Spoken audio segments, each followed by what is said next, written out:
Pharmacy department के अंदर और इसके साथ साथ कुछ ब्रांचेस ऑफ फार्मेसी पर भी बात की जाएगी। First we define the pharmaceutics. Pharmaceutics is the discipline of pharmacy that deals with the conversion of new chemical substance to proper dosage form। Pharmaceutics जो है वो फार्मेसी का ऐसा डिसिप्लिन, ऐसा सब्जेक्ट है जिसके अंदर किसी भी केमिकल सब्सटेंस को एक ख़ास शक्ल के अंदर, एक ख़ास अद्विया के अंदर तब्दील करने को कहते हैं। अब यहाँ पर न्यू केमिकल सब्सटेंस से क्या मुराद है? कोई भी केमिकल सब्सटेंस हो सकता है, वो हम जानवरों से भी ले सकते हैं, वो हम मादनियात से भी निकाल सकते हैं, वो जो है वो पौधों से भी निकाला जा सकता है। उस केमिकल को जब हम किसी ख़ास शक्ल के अंदर बदलते हैं, जैसा कि यहाँ आपको सामने तस्वीर में एक कैप्सूल नज़र आ रहा है, ये जो कैप्सूल है इसके अंदर कोई भी चीज़ मौजूद हो सकती है। वो केमिकल हम किसी जानवर से भी निकाल के बना सकते हैं, किसी पौधे से भी निकाल के बना सकते हैं, किसी मादनियात से भी निकाल के बना सकते हैं। तो उसको हमने एक ख़ास शक्ल दे दी है, एक डोजेज फॉर्म बना दी है। कौन सी डोजेज फॉर्म बनाई है? कैप्सूल, जो कि आपके सामने नज़र आ रहा है। तो कोई भी केमिकल सब्सटेंस जिसको एक ख़ास शक्ल के अंदर तब्दील किया जाए, जो कि इंसानी ज़रूरत के मुताबिक हो और इंसान उसको आसानी के साथ इस्तेमाल कर सके, उस सब्जेक्ट को हम कहते हैं फार्मास्यूटिक्स। दूसरी डेफिनेशन है फार्मास्यूटिक्स की। Pharmaceutics is the discipline of pharmacy that deals with the process of turning a new chemical substance into a medication to be used safely and effectively by patients. Pharmaceutics जो है वो pharmacy का ऐसा profession है, ऐसा discipline है जिसके अंदर किसी भी केमिकल सब्सटेंस को तब्दील किया जाता है किसी ख़ास दवाई के अंदर, किसी ख़ास दवाई या शक्ल के अंदर, जो कि इंसानी सेहत के लिए सेफ हो और उस बीमारी के ख़िलाफ़ मरीज़ पर जो है वो असर अंदाज भी होती हो। मिसाल के तौर पर अगर किसी मरीज़ को बुखार हो गया है और वो कोई दवाई लेता है, तो वो दवाई उस इंसान के ऊपर असर रखनी चाहिए, यानी कि उसका बीमारी जो कि बुखार है वो कम होनी चाहिए, ना कि वो ज़्यादा हो। और इस तरह से कोई भी केमिकल सब्सटेंस जिसको किसी ख़ास दवाई की शक्ल में ढालना, उसको हम फार्मास्यूटिक्स कहते हैं। इस स्लाइड में हम फार्मास्यूटिक्स की मज़ीद और दो डेफिनेशंस देख लेते हैं। Pharmaceutics is the discipline of pharmacy that deals with the process of turning a new chemical entity और old drugs into a medication to be used safely and effectively by patients. Pharmaceutics जो है वो pharmacy का ऐसा discipline है जिसके अंदर हम किसी भी केमिकल सब्सटेंस, चाहे वो पुराना हो या वो नया हो या वो पुरानी कोई दवाई ही क्यों ना हो, उसको जब हम किसी भी मेडिकेशन के अंदर तब्दील करते हैं, ऐसी मेडिकेशन के अंदर तब्दील करना जो कि इंसानी सेहत के लिए सेफ़ भी हो और अफेक्टिव भी हो मरीज़ के ऊपर, उसको हम कहते हैं फार्मास्यूटिक्स। फोर्थ डेफिनेशन है pharmaceutics is the conversion of drug substances into the medicines suitable for administration by और टू द पेशेंट्स। फार्मास्यूटिक्स जो है वो असल में कन्वर्जन कहते हैं, यानी कि तब्दीली कहते हैं, एक केमिकल से दूसरे केमिकल के अंदर तब्दील करना। एक ऐसे केमिकल को, एक ऐसी ड्रग सब्सटेंस को तब्दील करना मेडिसिन्स के अंदर जो कि इंसानी सेहत के लिए सूटेबल हो, यानी कि सेफ़ हो और अफेक्टिव हो और उसको लेने में आसानी हो। यानी कि यहाँ पर एडमिनिस्ट्रेशन से क्या मुराद है? यहाँ पर एडमिनिस्ट्रेशन से मुराद ये है कि अगर वो बच्चा है तो उसके लिए वो दवाई सूटेबल हो, यानी कि वो आसानी उसे ले सकता हो। अगर वो एडल्ट एज के अंदर है, बड़ी उम्र में है, तो वो भी उसको बआसानी ले सकता हो। यानी कि अद्वियात को कैप्सूल के अंदर, टैबलेट्स के अंदर और इंजेक्शंस की फॉर्म के अंदर तब्दील करना और उसको आसान बनाना इंसानी सेहत के लिए, उसको लेने के लिए, यानी कि रूट ऑफ एडमिनिस्ट्रेशन को आसान बनाना, उसकी स्टडी को हम फार्मास्यूटिक्स कहते हैं। यहाँ पर मैं आपको फार्मास्यूटिक्स की एक सिंपल डेफिनेशन ये बताऊंगी कि फार्मास्यूटिक्स असल में फार्मेसी का ऐसा डिसिप्लिन, ऐसा मजमून होता है जिसके अंदर हम किसी भी केमिकल सब्सटेंस को, चाहे वो हम इंसानों से लें, चाहे जानवरों से लें, चाहे पौधों से लें, चाहे मादनियात से ही क्यों ना लें, वो कोई भी सब्सटेंस हो सकता है, चाहे वो आपके घर में क्यों ना मौजूद हो, उसको हम किसी भी मेडिसिन के अंदर, किसी भी दवाई के अंदर जब तब्दील कर देते हैं और वो जो दवाई है वो इंसानी सेहत के लिए असरअंदाज रखती हो, उसके लिए हफाजत करती हो, उसकी बीमारी के अंदर असर रखती हो, उस डिसिप्लिन को हम फार्मास्यूटिक्स कहते हैं। बात करते हैं फार्मासिस्ट की कि फार्मासिस्ट कौन होता है। Any person who holds B pharmacy और pharm D doctor of pharmacy degree from Pakistan pharmacy council recognized university or college, and furthermore he has a registration certificate from provincial council is known as pharmacist। Pharmacist कौन शख्स होता है? ये ऐसा शख्स होता है जिसके पास बी फार्मेसी या फार्म डी की डिग्री मौजूद होती है और उसकी जो डिग्री है वो पाकिस्तान फार्मेसी काउंसिल से रजिस्टर्ड होनी चाहिए और उसने जहाँ से फार्मेसी की है उसका अदारा, चाहे वो यूनिवर्सिटी हो या कॉलेज हो, वो भी पाकिस्तान फार्मेसी काउंसिल से रजिस्टर होना चाहिए। और इसके साथ साथ जब उसकी डिग्री कंप्लीट हो जाती है, कंप्लीट होने के बाद उसकी जो सूबाई सतह पर काउंसिल मौजूद होती है जिसको प्रोविंशियल काउंसिल कहते हैं, यानी कि अगर तो वो पंजाब का रहने वाला है तो पंजाब फार्मेसी काउंसिल, और अगर सिंध का रहने वाला है तो सिंध फार्मेसी काउंसिल, अगर केपी का रहने वाला है तो केपीके की फार्मेसी काउंसिल, और अगर बलूचिस्तान का रहने वाला है तो वो बलूचिस्तान फार्मेसी काउंसिल से अपनी रजिस्ट्रेशन करवाएगा। तो ऐसे पर्सन को रजिस्ट्रेशन करवाने के बाद हम फार्मासिस्ट का नाम देते हैं। The provincial council enters the name of respective pharmacist in register A. जब कोई पर्सन अपनी रजिस्ट्रेशन अपनी सूबाई सतह वाली काउंसिल से करवा लेता है तो उसका इंदराज रजिस्टर ए के अंदर किया जाता है और इसको रजिस्टर ए फार्मासिस्ट का नाम दिया जाता है। Pharmacy technician any person that hold diploma in pharmacy from Pakistan pharmacy council recognized university or college, and furthermore he has a registration certificate from provincial council is known as pharmacy technician।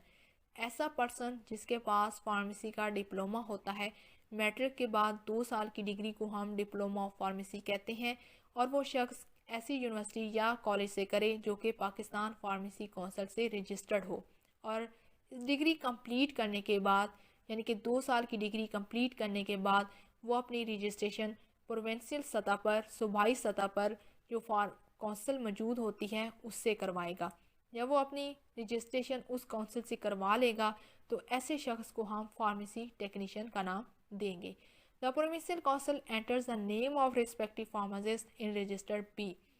और pharmacy technician की जो registration है सूबाई सतह पर वो registration B के नाम से की जाती है, उसको रजिस्टर बी फार्मासिस्ट या फार्मेसी टेक्नीशियन कहा जाता है।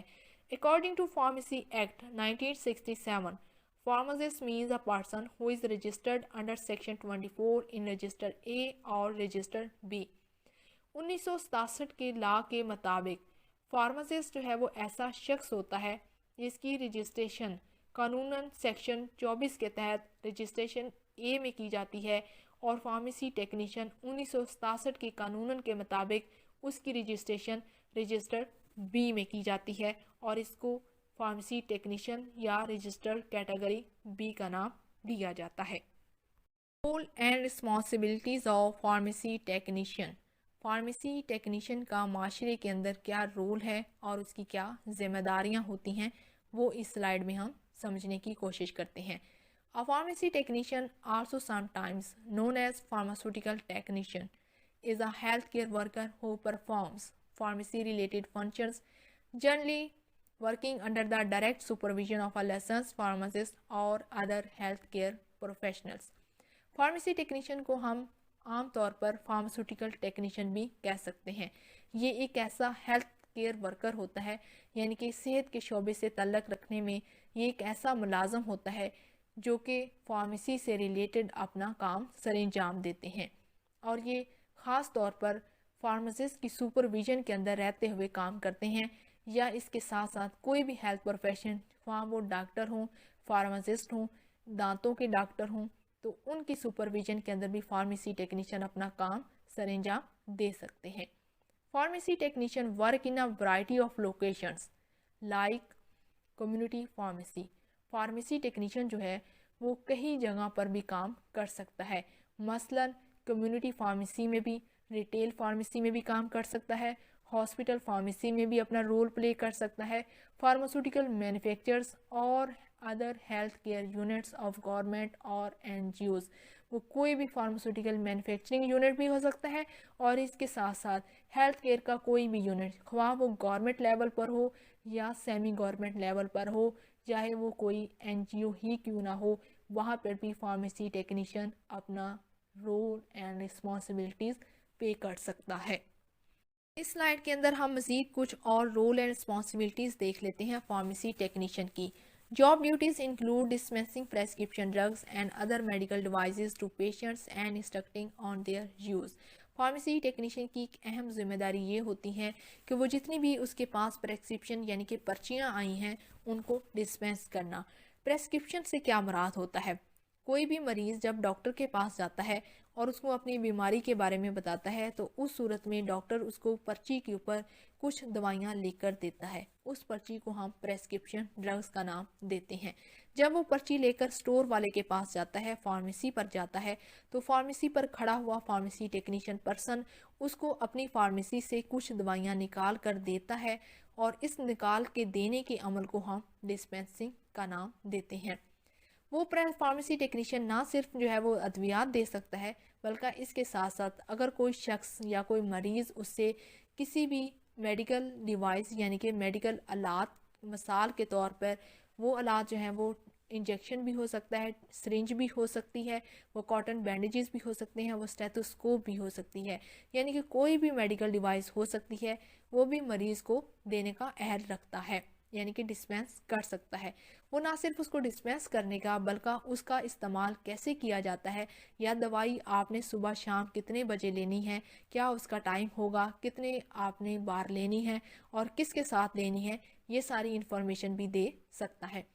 They may also perform administrative duties in pharmaceutical practice.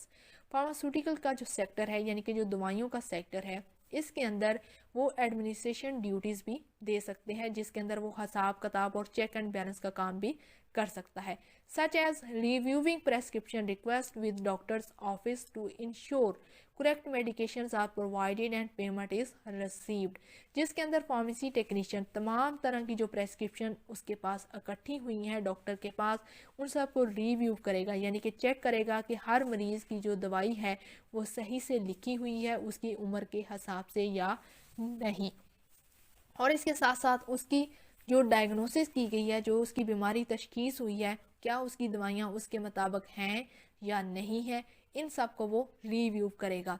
और इसके बाद वो दवाइयाँ पेमेंट जो है वो पूरी आई है या नहीं आई, यानी कि अगर किसी की पर्ची के ऊपर 5 दवाइयाँ लिखी हैं और देने वाले ने उसको 5 ही दवाइयाँ दी हैं, क्या उसने तमाम दवाइयों की पेमेंट पैसे की सूरत में वसूल की है या नहीं की। तो ये भी एक फार्मेसी टेक्नीशियन का ही काम होता है। In recent times, they also speak directly with the patients on the phone to aid in the awareness of taking medications on time. Recent time के अंदर जो चल रहा है उसमें फार्मेसी टेक्नीशियन जो पर्सन है वो डायरेक्टली फ़ोन पर भी पेशेंट के साथ बात कर सकता है, यानी कि वो पेशेंट को याद दहानी करवा सकता है कि तुमने दवाइयाँ जो हैं वो इस टाइम पर लेनी है और इसके साथ जो है वो तुमने खानी है, पानी के साथ लेना है, उसको दूध के साथ लेना है, सुबह लेना है, शाम लेना है, दोपहर में कितने बजे लेना है, ये सारी याद दहानी जो है वो भी फार्मेसी टेक्नीशियन अब फ़ोन पर उसे करवा सकता है अपने मरीज़ों को। Define the pharmacy. Pharmacy is the branch of medical science that deals with the study of discovery, development, and synthesis, manufacturing action, quality assurance, distributing, regulated affairs, clinical uses, and marketing patterns of drugs is called pharmacy. बाकी तमाम fields की तरह जैसा कि physicians, surgeon, dentist और physiotherapist, ये सब के शोबाजात मेडिकल साइंसेज से ताल्लुक़ रखते हैं। इसी तरह फार्मेसी भी एक ऐसी फील्ड है जो कि मेडिकल साइंसेज से ही ताल्लुक़ रखती है। इसके अंदर ड्रग्स की डिस्कवरी की जाती है। डिस्कवरी से मुराद होती है किसी भी केमिकल को दरियाफ्त करना, किसी नई बीमारी या पुरानी बीमारी के ख़िलाफ़ कोई इजाद करना, उसको हम डिस्कवरी कहते हैं। डेवलपमेंट कहा जाता है एक नए केमिकल से मेडिसिन को बनाना और फिर उसकी मार्केटिंग करना। सिंथेसिस कहते हैं किसी मरकब का बनाना, उसका फार्मूला बनाना और उसको फिर तश्कील देना। तो यहाँ पर क्या हुआ कि ड्रग की डिस्कवरी भी हो चुकी है, उसकी डेवलपमेंट हो चुकी है, सिंथेसिस से उसका फार्मूला भी बनाया जा चुका है। अब बात आती है मैन्युफैक्चरिंग की। मैन्युफैक्चरिंग का मतलब ये होता है कि बनाए हुए फार्मूले के मुताबिक ही दवाई को तैयार करना। मिसाल के तौर पे जैसा कि हम खाने के लिए अपनी सब्जियां वगैरह इकट्ठी करते हैं और उन सब्जियों को काट के यानी कि सिंथेसिस करके उन सब्जियों से हम अपना तरीक़ाकार के मुताबिक उसको पकाते हैं, तो उस बनाने के अमल को मैन्युफैक्चरिंग कहा जाता है।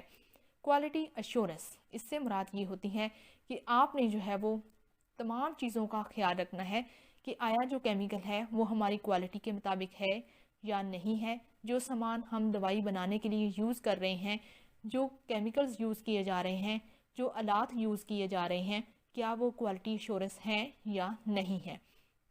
उसके बाद नेक्स्ट प्रोसेस आ जाता है डिस्ट्रीब्यूटिंग। डिस्ट्रीब्यूटिंग से ये मुराद होता है कि जब दवाई बनकर तैयार हो जाती है उसकी डिस्ट्रीब्यूट करना, यानी कि अपने अराउंड अबाउट जितने भी एरियाज़ हैं उनके अंदर उस दवाई की पहुंच को बनाना। रेगुलेटेड अफेयर्स, रेगुलेटेड अफेयर्स एक डिफरेंट किस्म का डिपार्टमेंट होता है। इसके अंदर ये ऐसा पर्सन होता है जो तमाम गवर्नमेंट की कवानीन के बारे में जानता है और फिर ये पब्लिक हेल्थ को जो है वो प्रमोट करता है अपनी मेडिसिन को उनके अंदर, और ये बताता है कि ये कानूनन जायज़ है। क्लिनिकल यूजेस, दवाई जो है उसका क्या इस्तेमाल होता है, वो किस मकसद के लिए बनाई गई है, वो सारी बातें क्लिनिकल यूजेस के अंदर हम स्टडी करते हैं। And marketing patterns of drugs, दवाई बनकर जब तैयार हो जाती है जब तक उसकी मार्केटिंग ना की जाए, आवाम को उसके बारे में ना बताया जाए, तो वो दवाइयाँ कभी भी सेल नहीं होती। तो इस तरह इन तमाम चीज़ों के बारे में जो स्टडी की जाती है उसको कहते हैं फार्मेसी। अब देख लेते हैं सेकंड डेफिनेशन क्या है फार्मेसी की। Pharmacy is a health profession that links health sciences with chemical sciences and aims to ensure the safe and effective use of pharmaceutical drugs. Pharmacy जो है वो भी एक सेहत से तल्लक रखने वाला प्रोफेशन है। इसका लिंक दो साइंसेज के साथ है, एक हेल्थ साइंसेज के साथ जिसके अंदर बाकी तमाम मैंने आपको शुबाजात बता दिए हैं, फिजिशियंस आते हैं, सर्जन्स आते हैं, डेंटिस्ट और फिजियोथेरेपिस्ट वगैरह, और इसके साथ साथ इसका तल्लक केमिकल साइंसेज से भी है। केमिकल साइंसेज से क्या मुराद होगी यहाँ पर? हेल्थ साइंसेज से तो हमें ये बात समझ आती है कि हम जो अद्वियात बना रहे हैं वो किसी ना किसी बीमारी के लिए इस्तेमाल हो रही हैं।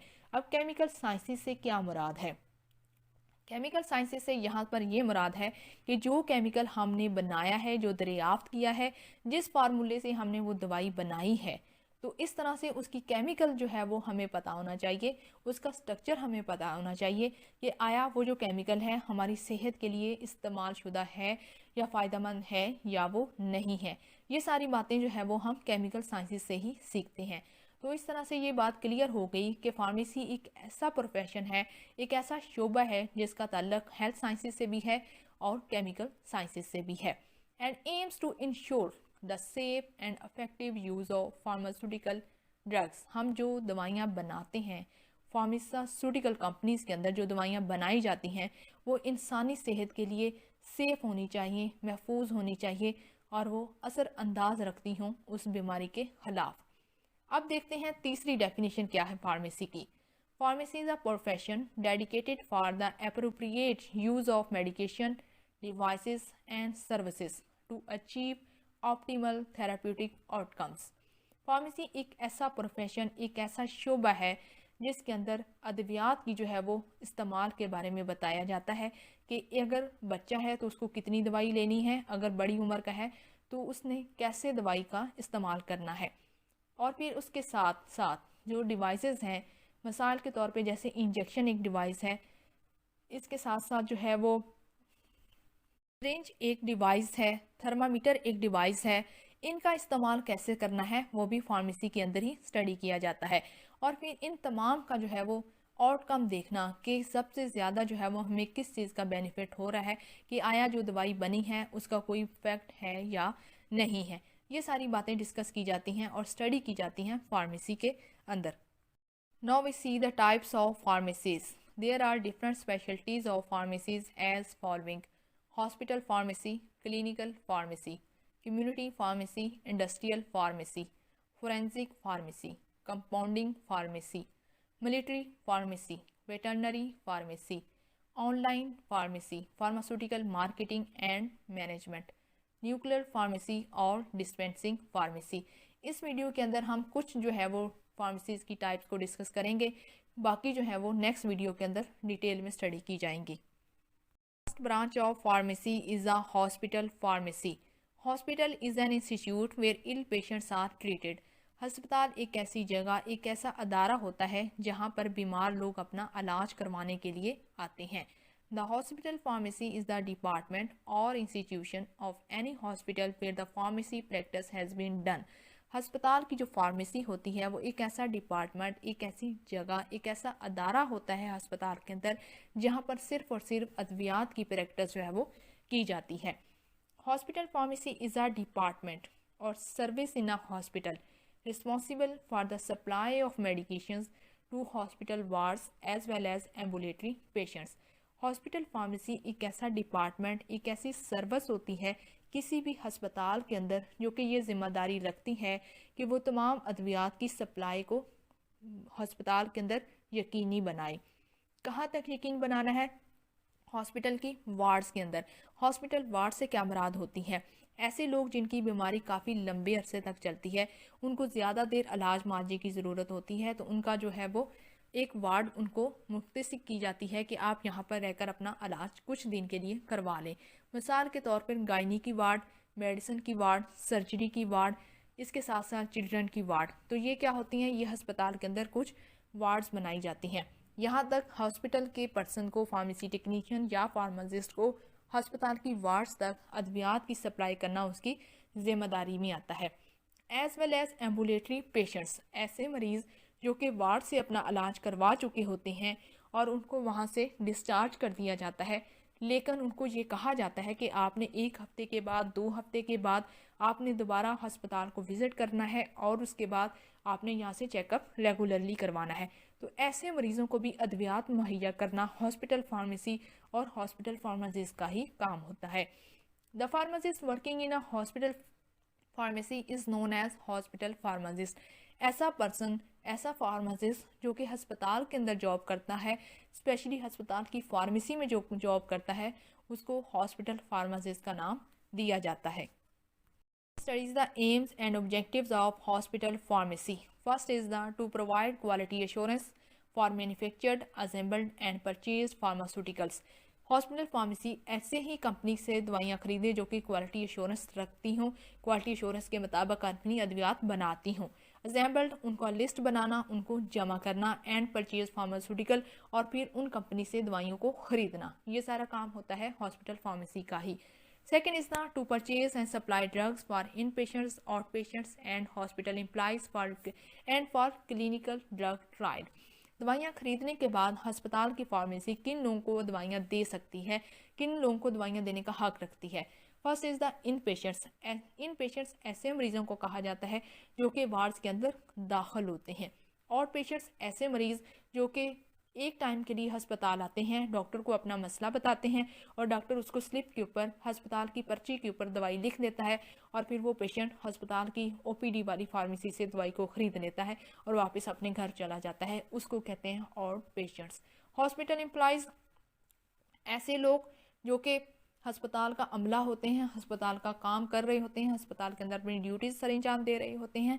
ऐसे लोग भी फार्मेसी से, अस्पताल की जो फार्मेसी होती है वहाँ से अपना इलाज मुआवजे के लिए दवाई लेने का हक रखते हैं। And for clinical drug trial, clinical की जो इम्पोर्टेंस होती है, क्लिनिकल के जो ट्रायल्स वगैरह होते हैं, उनके लिए भी अद्वियात को भेजना, ये भी हॉस्पिटल फार्मेसी का ही काम है। Third is the maintain patient medication profile. तमाम मरीज़ों की, चाहे वो ओपीडी के पेशेंट हो, चाहे वो इंडोर के पेशेंट हो, तो तमाम तरह के पेशेंट्स की मेडिकेशन की जो प्रोफाइल्स होती हैं, मेडिकेशन प्रोफाइल से ये मुराद होती है कि वो पर्ची जिसके ऊपर दवाइयाँ लिखी होती हैं उनको मेंटेन करना, उनको रखना अपने पास महफूज करके, वो भी हॉस्पिटल फार्मेसी का ही काम है। Next is the maintain prescription record. अब वो तमाम जो पर्चियाँ हैं, जो स्लिप उसने इकट्ठी की हैं, चाहे वो इन पेशेंट से आई हैं, चाहे वो आउट पेशेंट से आई हैं, उन पर्चियों का रिकॉर्ड भी वो अपने पास महफूज रखता है। Provide drug information on drugs and drug therapy to doctors, nurses, medical and nursing students and the house staff. Hospital pharmacy के अंदर जो जॉब करने वाला पर्सन होता है उसको हॉस्पिटल फार्मासिस्ट का नाम दिया जाता है। उसके पास तमाम तरह की ड्रग इन्फॉर्मेशन होनी चाहिए और फिर उसके बाद अगर उसके पास इन्फॉर्मेशन होगी तो वो उस दवाई के बारे में और उस दवाई को कैसे इस्तेमाल करना है, या अगर कोई अस्पताल के अंदर नई दवाई आई है तो उसका क्या इस्तेमाल है, उसको कैसे इस्तेमाल करना है, वो डॉक्टर्स को, नर्सेस को, मेडिकल के कोई भी स्टाफ मेंबर को, नर्सिंग स्टूडेंट्स को और हॉस्ट स्टाफ जो होता है उसको इन्फॉर्मेशन देना, उसको उसके बारे में आगाही देना एक हॉस्पिटल फार्मासिस्ट और फार्मेसी टेक्नीशियन का ही काम है। Next is the coordinate and control all drug delivery and distribution system. दवाई जो है वो जब कंपनी से खरीदी जाती है तो उसको वेयर हाउस में रखा जाता है, तो वहाँ पर कोऑर्डिनेशन का जो काम होता है कि दवाई को कैसे महफूज रखना है, कैसे लंबे अरसे तक जो है उसको महफूज करके रखना है, वो भी एक हॉस्पिटल फार्मेसी के अंदर जॉब करने वाले पर्सन का ही काम है। कोऑर्डिनेट भी हो गया, कंट्रोल भी हो गया। अब क्या किया कि वेयर हाउस से दवाई जो है वो इन पेशेंट्स तक कैसे जानी है, यानी कि वेयर हाउस जो है वो किसी भी अस्पताल के एक कॉर्नर पे ऊपर बनाए जाते हैं और वार्ड्स जो होती हैं वो काफ़ी ज़्यादा दूर होती हैं। तो वेयर हाउस से लेके वार्ड्स तक दवाई का मुंतकिल करना, वेयर हाउस से ओपीडी तक का मुंतकिल करना, ये तमाम का तमाम कंट्रोल भी हॉस्पिटल फार्मेसी के अंदर जॉब करने वाला जो पर्सन होता है उसके पास ये राइट होता है कि वो सही जगह पर दवाई को देकर आए। Last is the two supervise the activities of pharmacy technician. Pharmacy technician की तमाम तरह की जो एक्टिविटीज़ होती हैं, तमाम तरह के जो रोल्स होते हैं वो भी हॉस्पिटल फार्मासिस्ट के पास होता है। हॉस्पिटल फार्मासिस्ट ही बताता है फार्मेसी टेक्नीशियन को कि जाओ तुम्हारी वहाँ पर ज़रूरत है, तुम वहाँ पर दवाइयाँ देकर आओ, वहाँ से इंफॉर्मेशन देकर आओ, उनसे इंफॉर्मेशन कलेक्ट करके आओ। तो सारी की सारी सुपरविजन फार्मेसी टेक्नीशियन की असल में हॉस्पिटल फार्मासिस्ट के पास ही होती है। Assistant pharmacist the main working area of any hospital pharmacy is. अस्पताल की फार्मेसी के अंदर ऐसी कौन सी जगह और ऐसे कौन से एरियाज़ होते हैं जहां पर असिस्टेंट फार्मासिस्ट अपना काम सरंजाम दे सकते हैं। तो पहला पॉइंट है परचेजिंग क्वालिटी मेडिसिन, अच्छी और मियारी दवाइयों का ख़रीदना। यहाँ पर अच्छी और मियारी दवाइयों से क्या मुराद है, ऐसी अद्वियात जो कि क्वालिटी कंट्रोल और क्वालिटी एश्योरेंस के मियार पर पूरा उतरती हों और वो एक्सपायर्ड ड्रग्स नहीं होनी चाहिए। Second is the medicine management, ख़रीदने के बाद अद्वियात की मैनेजमेंट करना, क्योंकि आपने जब भी परचेजिंग की जाती है तो उसके अंदर इंजेक्शंस भी हैं, टैबलेट्स भी हैं, कैप्सूल्स भी हैं, क्रीम्स भी हैं, लोशंस भी हैं। तो काफ़ी ज़्यादा इकसाम की जो है वो मेडिसिन ख़रीदी जाती हैं और इतनी ज़्यादा इकसाम की मेडिसिन को अपनी अपने काउंटर, अपनी अपनी जगह पर रखना, उसको कहते हैं मेडिसिन मैनेजमेंट। और रखने के बाद उसकी लिस्ट बनाना, उसकी क्वांटिटी को काउंट करना, ये सारा काम होता है असिस्टेंट फार्मासिस्ट का। Third is the dispensing of medicine to in and out patients. अब आपने ख़रीद भी ली, रख भी ली, मैनेजमेंट भी हो गई, अब वो अद्वियात को इनडोर और आउटडोर पेशेंट तक पहुंचाना भी असिस्टेंट फार्मासिस्ट का ही काम होता है। Fourth is the TPN, total parental nutrition manufacturing. TPN जो है वो ऐसे मरीज़ों के लिए बनाया जाता है जो कि जिनकी सर्जरी हुई होती है, स्पेशली जीआईटी को, जो गैस्ट्रो इंटेस्टिनल के पेशेंट्स होते हैं, जब वो सर्जरी करवा लेते हैं तो वो खाने पीने के काबिल नहीं रहते, वो अपने मुंह से कोई भी खुराक नहीं ले सकते। तो ऐसे मरीज़ों के लिए ऐसा लिक्विड फ्लूइड बनाया जाता है जिसको टोटल पेरेंटल न्यूट्रिशन कहा जाता है। इसके अंदर तमाम तरह की न्यूट्रिशन जो है वो ऐड किए जाते हैं। Next is the preparation of sterile solution. Sterile solution से मुराद होती है जरासीम से पाक सोल्यूशन। तो ऐसे सोल्यूशन का बनाना भी असिस्टेंट फार्मासिस्ट का ही काम होता है। Last is the education and training of nurses and paramedics. उनको ऐसे लोगों को तालीम देना, ऐसे लोगों को अद्वियात का नॉलेज देना जिनकी ज़रूरत होती है, जैसे कि हस्पताल के अंदर नर्सेज हैं और पैरामेडिक स्टाफ हैं जिनका ताल्लुक मरीज़ों के साथ होता है। तो ऐसे लोगों को बार बार जो है वो एजुकेट करते रहना और ट्रेनिंग करते रहना भी असिस्टेंट फार्मासिस्ट की ड्यूटीज़ में शामिल है। Next branch of pharmacy is the clinical pharmacy. According to European Society of Clinical Pharmacy is the study of drugs or medicine with respect to specific diseases. European society के मुताबिक clinical pharmacy जो है वो एक ऐसी study है, एक ऐसी फील्ड है जिसके अंदर ड्रग्स और मेडिसिन की स्टडी की जाती है। कैसे स्टडी की जाती है कि कोई अगर डिजीज़ है, मिसाल के तौर पर अगर किसी मरीज़ को बुखार है तो क्या उसकी अद्वियात उसके मुताबिक ही हैं। कहीं ऐसा तो नहीं कि मरीज़ जो है वो बुखार के अंदर मुब्तला है और उसको बुखार का मसला है जबकि अद्वियात उसको आँखों की दी गई हैं। तो ये क्या हुआ कि ऐसी दवाई उस पेशेंट को दी जा रही है जो उसकी ज़रूरत के मुताबिक है, उसकी बीमारी के मुताबिक है। वो उसकी स्टडी को हम कहते हैं clinical pharmacy. Clinical pharmacy includes all the services performed by pharmacist practising in hospital, clinical pharmacies, nursing homes, home-based care services, clinics and any other settings where medicine are prescribed and used. Clinical pharmacy जो होती है उसका तल्लुक कहाँ कहाँ पर मौजूद होता है, वहाँ पर जो है वो ऐसे फार्मासिस्ट जो कि अस्पताल के अंदर काम कर रहे होते हैं, अस्पताल के अंदर प्रैक्टिस कर रहे होते हैं, तो वहाँ पर भी क्लिनिकल फार्मेसी का रोल होता है। कम्युनिटी फार्मेसीज, नेक्स्ट के अंदर हम कम्युनिटी फार्मेसी को देखेंगे, ये क्या होती है। नर्सिंग होम्स, ऐसे एरियाज़ जहाँ पर मरीज़ों की केयर की जाती है उसको नर्सिंग होम्स कहते हैं। होम बेस्ड केयर सर्विसेज, ऐसे मरीज़ जो कि अस्पताल नहीं आ सकते या किसी क्लिनिक को विज़िट नहीं कर सकते, तो इस कंडीशन के अंदर क्या करते हैं कि वो कोई नर्सिंग हायर कर लेते हैं जो कि उनका घर के अंदर इलाज कर सके, तो वहाँ पर भी क्लिनिकल फार्मेसी और क्लिनिकल फार्मासिस्ट का रोल होता है। Clinics and any other settings where medicine are prescribed and use, ऐसी जगह जहाँ पर जो है वो बीमारियों की तशखीस की जाती है और तशखीस करने के बाद उन बीमारियों के लिए दवाई तजवीज़ की जाती है, वहाँ पर ही असल में क्लिनिकल फार्मेसी का काम होता है। The pharmacist working in the speciality of clinical pharmacy is known as clinical pharmacist.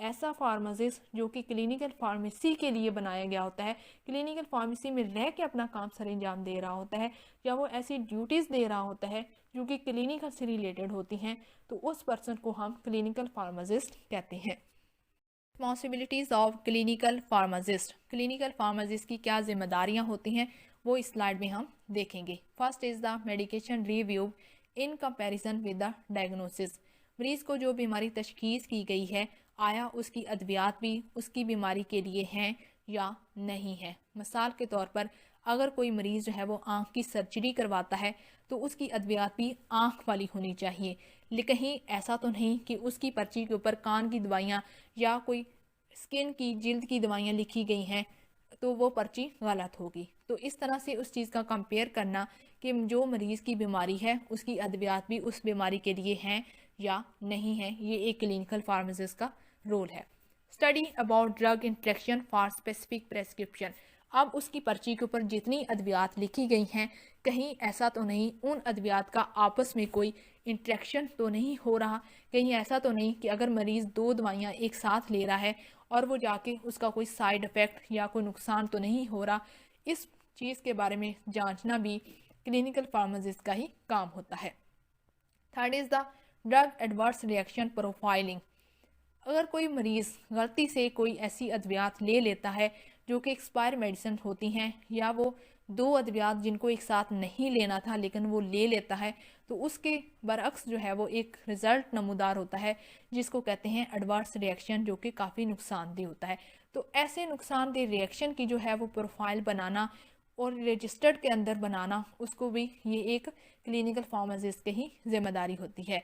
Fourth is the pharmaco economic studies, pharmaco कहा जाता है ड्रग को, इकोनॉमिक्स कहा जाता है माशियात को। हमारी सोसाइटी के अंदर जो चल रहा है उसके मुताबिक उसका नॉलेज रखना भी एक क्लिनिकल फार्मासिस्ट का ही काम है। जैसा कि अगर कहीं ऐसा तो नहीं हो रहा कि अद्वियात जो हैं वो 10 रुपये की हैं लेकिन जो माशरा है सोसाइटी के जो रहने वाले लोग हैं वो 2 रुपये की दवाई भी नहीं खरीद सकते, तो ऐसा सब कुछ नॉलेज रखना भी एक क्लिनिकल फार्मासिस्ट का ही काम होता है। इसको फार्मेको इकोनॉमिक स्टडीज़ कहते हैं। Last is the drug फार्मूलरी, drug फार्मूलरी कहते हैं तमाम अद्वियात की लिस्ट बनाना। एक ये फार्मूलरी जो है वो एक कंप्यूटर के अंदर भी बनाई जा सकती है, एक रजिस्टर के अंदर भी बनाई जा सकती है। तो तमाम अद्वियात की लिस्ट बनाना भी क्लिनिकल फार्मासिस्ट का ही काम होता है। Clinical pharmacist work directly with doctors, other health professionals and patients to ensure that the medication prescribed for patients are best for his her treatment. Clinical pharmacist जो पर्सन है वो doctor के साथ डायरेक्टली काम कर सकता है, डॉक्टर भी हो सकता है और तमाम ऐसे लोग जो कि हेल्थ प्रोफेशन के अंदर ताल्लुक़ रखते हों उनके साथ डायरेक्टली वो काम कर सकता है। और पेशेंट की जो तमाम अद्वियात जो डॉक्टर या कोई हेल्थ प्रोफेशन प्रिस्क्राइब कर रहा होता है उसको इंश्योर करना क्लिनिकल फार्मासिस्ट का ही काम होता है। To the best for his treatment, यानी कि उस मरीज़ की जो इलाज मामला है उसको बेहतर से बेहतर बनाने के लिए क्लिनिकल फार्मासिस्ट जहाँ तक हो सकता है अपनी ड्यूटी सर अंजाम देने की कोशिश करता है। कम्युनिटी फार्मेसी, जैसे कि नाम से ही पता चल रहा है, कम्युनिटी अवाम के अंदर रहते हुए जो काम सर अंजाम दिया जाता है उसको कहते हैं community pharmacy. It is one of the pillars of pharmacy profession. ये ऐसी फार्मेसी है जो कि फार्मेसी प्रोफेशन का पिलर यानी कि सतून होती है।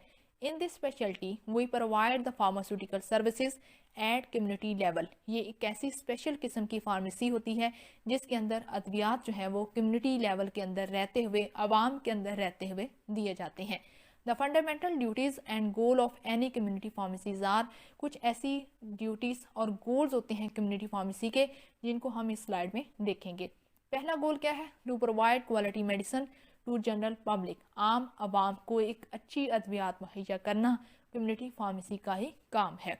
Provide guidance and counselling regarding medication views. अगर कोई पेशेंट या कोई ऐसा शख्स अद्वियात का नॉलेज लेना चाहता हो, अद्वियात के बारे में पूछना चाहता हो, तो उसको काउंसल करना, उसको बताना भी कम्युनिटी फार्मेसी का ही काम होता है। उसको ये बताना कि ये अद्वियात कब, कितने बजे और किसके साथ लेनी है, ये असल में काउंसलिंग की जाती है। गाइड देम रिगार्डिंग वैक्सीनेशन, मरीज़ों को, लोगों को, आवाम को ये चीज़ बताना कि अब तुम्हें वैक्सीनेशन की ज़रूरत है या नहीं है, वैक्सीनेशन करवानी चाहिए या नहीं करवानी चाहिए, ये सारा काम भी कम्युनिटी फार्मासिस्ट का ही होता है। ऑर्गेनाइज हेल्थ कैंप्स, जगह जगह पर जो कैंप्स लगाए जाते हैं उनके अंदर सिर्फ यही चीज़ बताई जाती है, सेहत सेहत और सेहत। सेहत और अद्वियात का आपस में कितना गहरा ताल्लुक़ होता है, कब अद्वियात इस्तेमाल करनी चाहिए और कब नहीं, इस तरह की जो कैंपिंग की जाती है वो भी एक कम्युनिटी लेवल पर ही होती है। Last is the organize health talks and seminars. Health talks arrange करना, कम्युनिटी के अंदर रहते हुए लोगों को आपस में बातचीत करना, उनको अद्वियात के बारे में आगाही देना सेमिनार्स की सूरत में या कोई फंक्शंस वगैरह की सूरत में, तो ये भी एक कम्युनिटी फार्मेसी का ही काम होता है। Community pharmacy divided into following parts, retail pharmacy and wholesale pharmacy. Community pharmacy को मज़ीद दो के अंदर तकसीम किया जाता है। पहले बात करते हैं रिटेल फार्मेसी की। It is the business oriented type of pharmacy where medicines are taken from distributors और wholesalers and provided to general public on fixed percentage of profit.